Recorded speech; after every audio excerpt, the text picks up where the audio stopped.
அனைவருக்கும் இனிய வணக்கம். நான் உங்கள் தீர்க்கதரிசி பபிதாசன் பேசுகிறேன். இன்னைக்கு நம்ம பார்க்க போகிற தலைப்பு என்ன பார்த்தீங்கன்னா, மகர ராசி அல்லது மகர லக்கணக்கூடிய காதல் மற்றும் திருமண வாழ்க்கை துணை ராசி தான் பார்க்க போகிறோம். இந்த வீடியோவில் முழுக்க யாருமே சொல்லாத ராசி தான் சொல்ல போகிறோம். அதனால் நம்முடைய புதன் குரு தீர்க்கதரிசி சேனலை நீங்கள் சப்ஸ்கிரைப் பண்ணி வச்சுக்கோங்க. மகர ராசி மகர லக்கணத்தில் பிறந்துட்டாவே உங்களுக்கு உண்டான கிரகம் என்னன்னு பார்த்தீங்கன்னா சனி கிரகம் தான், வேறு எந்த கிரகம் கிடையாது.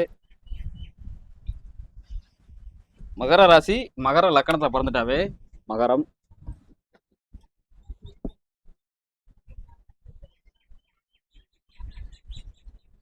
ராசி அல்லது லக்னம் நீங்க பிறந்துட்டாவே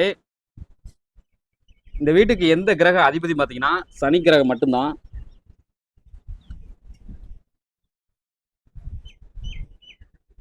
முதல்ல சனினா யாருன்னு உங்களுக்கு தெரியணும்.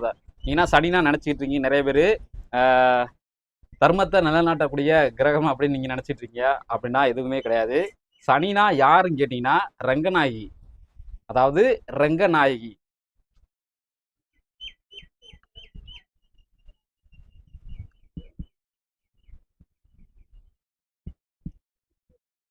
சரிங்களா? சனினா யாருன்னு கேட்டிங்கன்னா ரங்கநாயகி, அவ்வளவுதான்.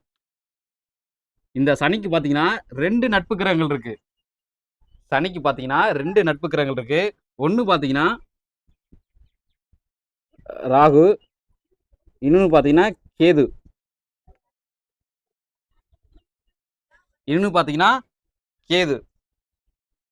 உங்களுக்கு நீங்க மகர ராசி அல்லது மகர லக்கணத்துல பிறந்துட்டாவே உங்களுக்கு யாருக்கு, அதாவது உங்களுக்கு யாரை ரொம்ப பிடிக்கும் கேட்டீங்கன்னா இங்க இருக்க கேதுவை தான் ரொம்ப பிடிக்கும். சாரி, மாத்தி சொல்லிட்டு, உங்களுக்கு யாரை ரொம்ப பிடிக்கும் கேட்டீங்கன்னா உங்களுக்கு இங்க இருக்கிற ராகுவை தான் ரொம்ப பிடிக்கும். நல்லா தெரிஞ்சுங்க. உங்களுக்கு யாரை ரொம்ப பிடிக்கும் கேட்டீங்கன்னா இங்க இருக்கிற ராகுவை தான் ரொம்ப பிடிக்கும். இது காலச்சக்கரம். நீங்க எல்லாம் காதல் நினைக்கவும், காதல் அல்லது திருமண ஸ்தானம் நினைக்கவும் நீங்க 5ஆம் வீட்டை பார்ப்பீங்க. அப்படி கிடையவே கிடையாது. நீங்க மகர ராசி மகர லக்கணத்தை பிறந்துட்டாவே இவங்க 2 பேர் மட்டும்தான் உங்களுக்கு நட்புக்கிறாங்களாகவே வருவாங்க. இது காலச்சக்கரம். மொத்த கிரகங்கள் எண்ணிக்கை 10 தாங்க. இங்குள்ள ஜோதிடம்னா உருட்டிக்கிட்டு இருப்பாங்க, தயவு செஞ்சு அதெல்லாம் நம்பிக்கிட்டு இருக்காங்க. மொத்த கிரகங்கள் எண்ணிக்கை 10 தான். ஆனா இங்க 12 வீடு இருக்கும். இப்ப சனிக்கு எந்த வீடுன்னு பாத்தீங்கன்னா இந்த வீடு சொந்தமா வரும். இந்த வீட்டுக்கு பேரு மகரம். சனிக்கு இந்த வீடு சொந்தமாகவும் வரும். நல்லா கவனிச்சுங்க.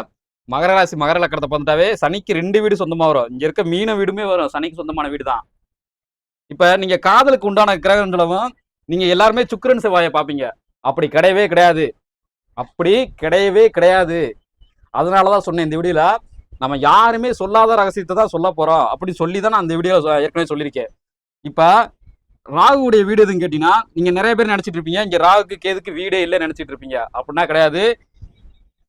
இங்க ராகுக்கு கேதுக்கு வீடு இருக்கு. இப்ப ராகுடைய வீடு எது பாத்தீங்கன்னா இது ராகுடைய வீடு, அதாவது விருச்சகம்.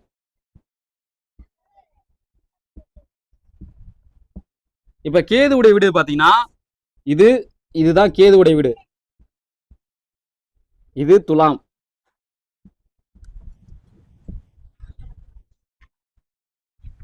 இது இங்க இருக்கிற ராகு வந்து விருச்சகம், இங்க இருக்க கேது வந்து துலாம். இப்ப உங்களுக்கு யாரை ரொம்ப பிடிக்கும் பாத்தீங்கன்னா இங்க இருக்கிற விருச்சிக ராசி அல்லது விருச்சிக லக்கணக்காரர்கள் தான் உங்களுக்கு ரொம்ப பிடிக்கும். நல்லா கவனிச்சுங்க. உங்களுக்கு யாரை பிடிக்கும் கேட்டீங்கன்னா இங்க இருக்கிற விருச்சிக ராசி அல்லது விருச்சிக லக்கணக்காரர்கள் தான் ரொம்ப பிடிக்கும். விருச்சகம்,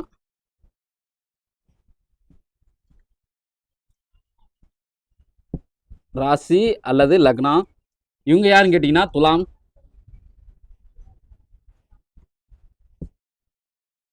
ராசி அல்லது லக்னம். நீங்க காதல் பாவம் சொல்லவும் 5ஆம் வீட்டை பார்ப்பீங்க. மேசத்துல இருந்து என்ன பாத்தீங்கன்னா 5ஆம் வீடு சிம்மம் வரும். உடனே நீங்க பாப்பீங்க 5ஆம் வீட்டை பார்ப்பீங்க. உங்க லக்கணத்துல இருந்து எண்ணி பாத்தீங்கன்னா 5ஆம் வீடை பார்ப்பீங்க. அப்படி பார்க்கவே கூடாது.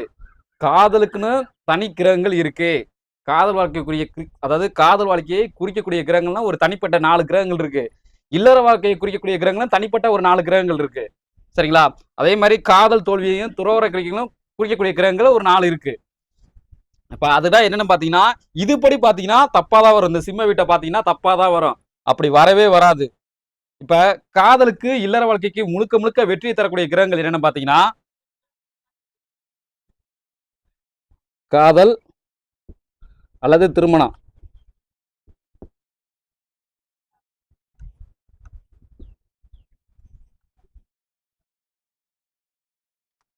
ஒண்ணு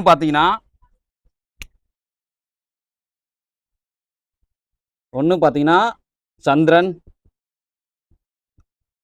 2 பாத்தீங்கன்னா குரு, 3 பாத்தீங்கன்னா செவ்வாய்,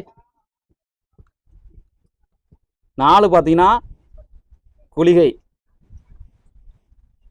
அல்லது மாந்தி சொல்லலாம், அல்லது மாந்தி. இந்த 4 கிரகங்களுடைய தசை அல்லது புத்தி அல்லது அந்தரம் அல்லது சூட்சமம்.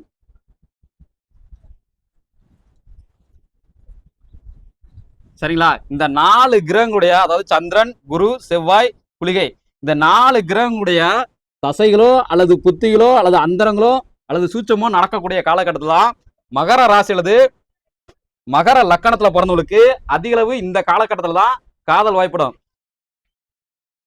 15 to 30 வயசுக்குள்ள வந்துட்டா கண்டிப்பா உங்களுக்கு காதல்ல வெற்றி கிடைக்கும். இது 15 to 30 வயசை தாண்டி இந்த 4 கிரகங்கள் தசை நடக்கக்கூடிய காலகட்டங்களும் வரும்.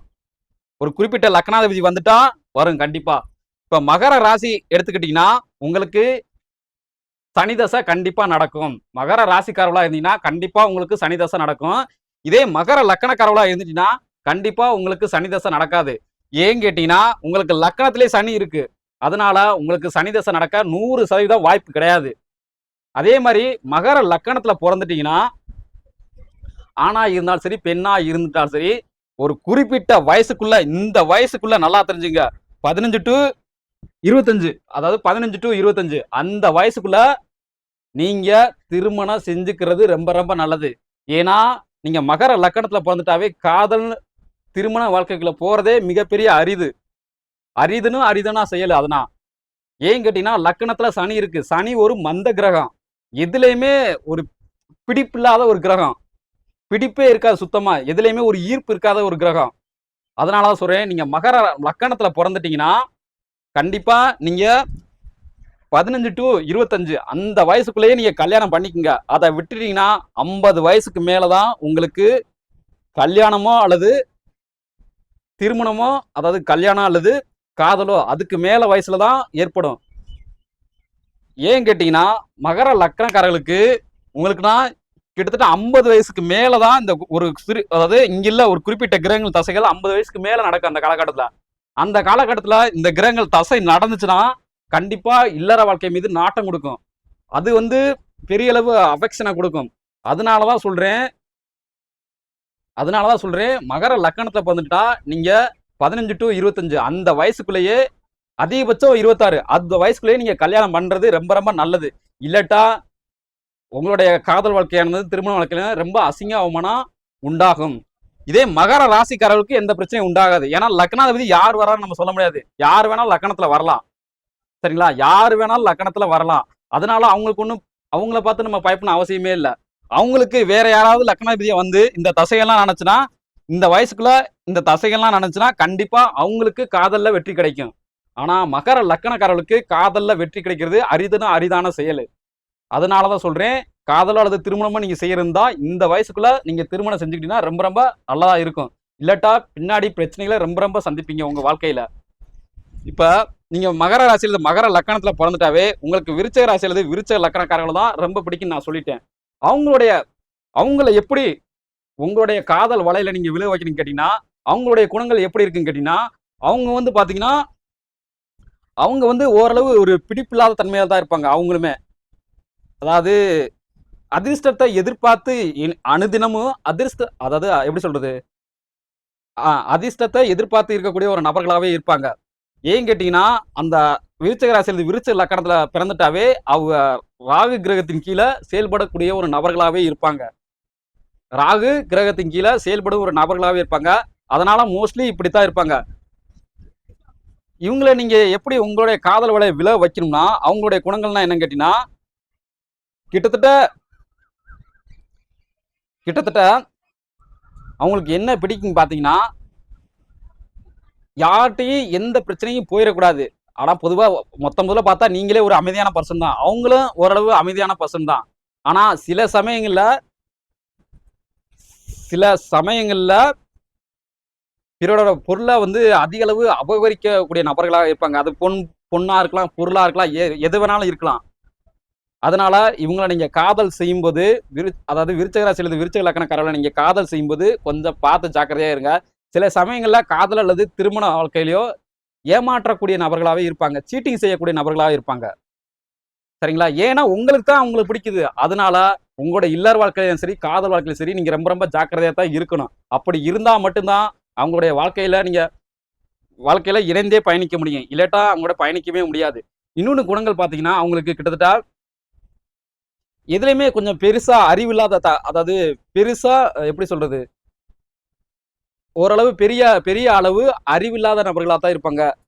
அதனால அவங்கள நீங்க கல்யாணம் செய்யும்போது அல்லது காதல் செய்யும்போதோ நீங்க ரொம்ப விட்டு கொடுத்து போனா மட்டும்தான் அவங்களோட காதல் வாழ்க்கையிலயோ அல்லது திருமண வாழ்க்கையிலயோ நீங்க ஜெயிக்க முடியும். இல்லாட்டா அவங்கள நீங்க ஜெயிக்க முடியாது.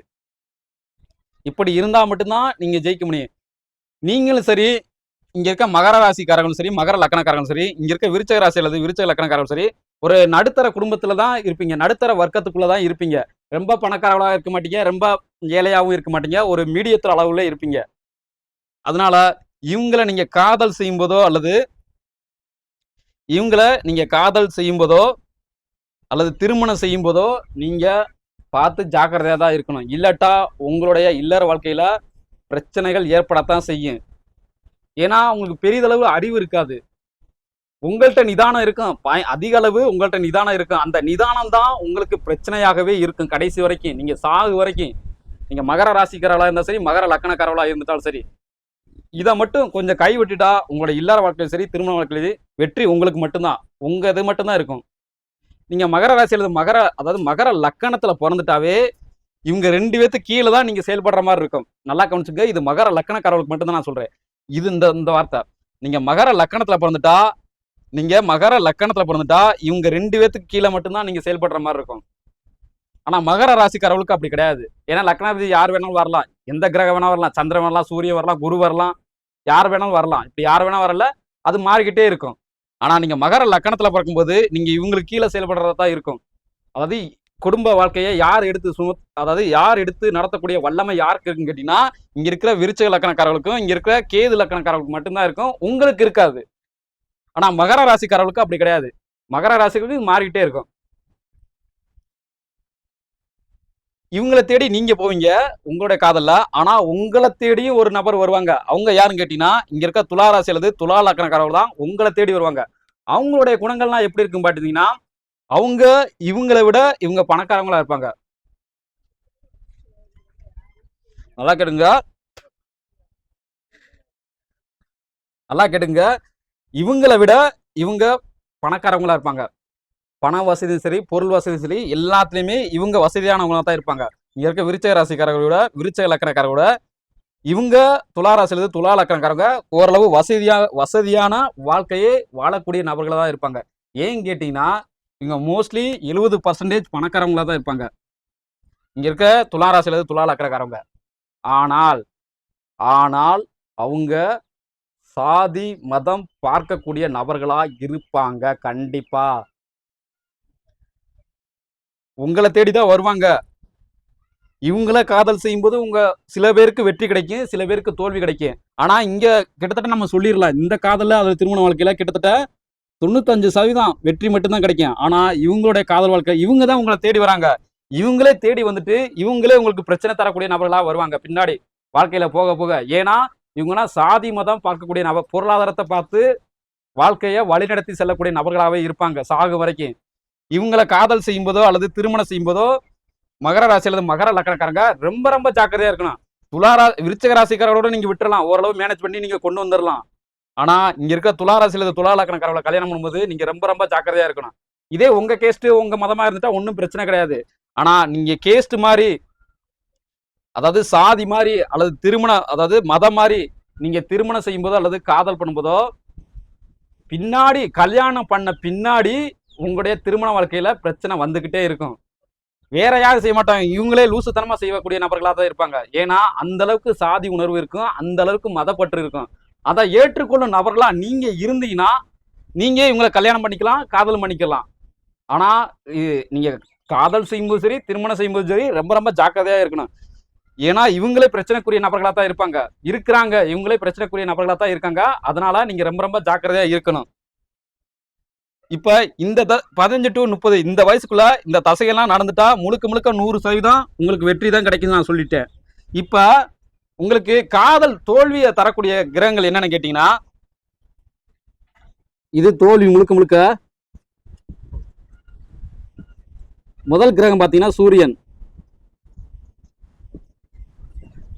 ரெண்டாவது கிரகம் பாத்தீங்கன்னா கேது. நல்லா கவனிச்சிங்களா? மகர ராசியில மகர லக்னக்காரங்கள நீங்களும் வருவீங்க, தோல்விக்குரிய நபர்களா தான் வருவீங்க, இவங்களும் தோல்விக்குரிய நபர்களா தான் இருக்காங்க. இங்க ராகு அந்த மாதிரி பெருசா எதுவும் செய்யாது, அக்செப்ட் பண்ணிக்கிறவங்கள.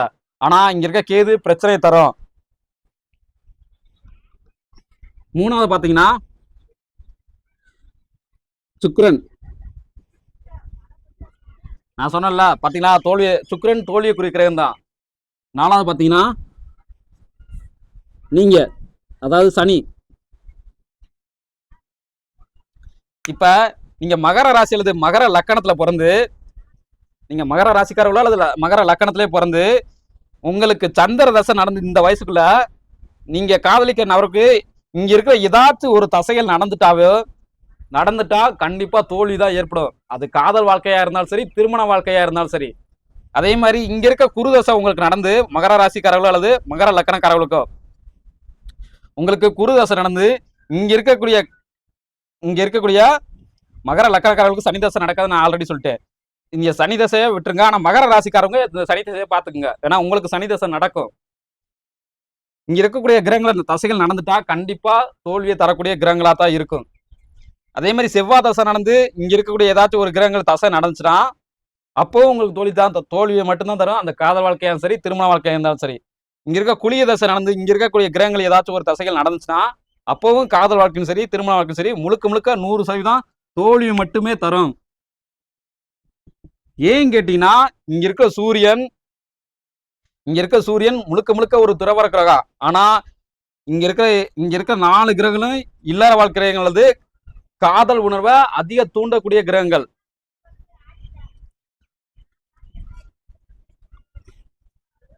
இங்க இருக்க விருச்சக ராசிக்காரங்க எதா இருந்தாலும் ஒரு எக்ஸ்ட்ரானியா செய்ய நினைக்கக்கூடிய நபர்களா இருப்பாங்க. ஆனா அறிவு அந்த அளவுக்கு இருக்காது. செய்யணும் ஆசை இருக்கு மனசுக்குள்ள, ஆசை, அதாவது ஆசைன்னு சொல்ல முடியாது, பேராசை இருக்கும். ஆனா அவங்களால செய்ய முடியாது. அதே மாதிரி ஓரளவு பொன்பொருளை எதிர்பார்க்கக்கூடிய நபர்களா தான் இருப்பாங்க, பெருசா எதிர்பார்க்க மாட்டாங்க. இங்க இருக்க விருச்சக ராசியில விருச்சக லக்கணக்காரங்க. அதனால நீங்க அவங்கள மேனேஜ் பண்ணிட்டு போயிடலாம். ஆனா இவங்க உங்களை தேடி ஆட்டோமேட்டிக் வருவாங்க, பொன்பொருள் எல்லா வசதி உடையவங்க தான். ஆனாலும் இருந்த போதிலும் நீங்க ஜாக்கிரதையா தான் இருக்கணும் இவங்ககிட்ட. ஏன்னா கல்யாணம் ஆன பின்னாடி பிரச்சனை பண்ணக்கூடிய நபர்களா இருப்பாங்க. காதல் பண்ணுவீங்க, காதல்ல சக்சஸ் கிடைச்சிடும், திருமணம் ஆயிரும், திருமண நேரத்துல வெற்றி கிடைச்சிடும். ஆனா இதெல்லாம் நடந்த பின்னாடி உங்களுக்கு பிரச்சனை வர்றதுக்கு வாய்ப்பு இருக்கு. சோ அதனால நீங்க மகர ராசி அல்லது மகர லக்கணத்தை பிறந்துட்டாவே, இங்க இருக்கிற துலா ராசி அல்லது துலா லக்கணக்காரவட்டி, விருச்சக ராசி அல்லது விருச்சக லக்கணக்காரவட்டி, நீ காதல் செய்யும்போதோ அல்லது திருமணம் செய்யும்போதோ கொஞ்சம் நீங்க ரொம்ப ரொம்ப ஜாக்கிரதையா தான் பார்த்து செயல்படணும். ஸோ இது போல பல அருமையான தகவலை நீங்க தெரிஞ்சுக்கணும் ஆசைப்பட்டீங்கன்னா நம்முடைய புதன்குரு தீர்க்கதரிசி சேனலை நீங்க சப்ஸ்கிரைப் பண்ணி வச்சுக்கோங்க. பாய். மீண்டும் புதிய ஒரு தலைப்பில் சந்திப்போம்.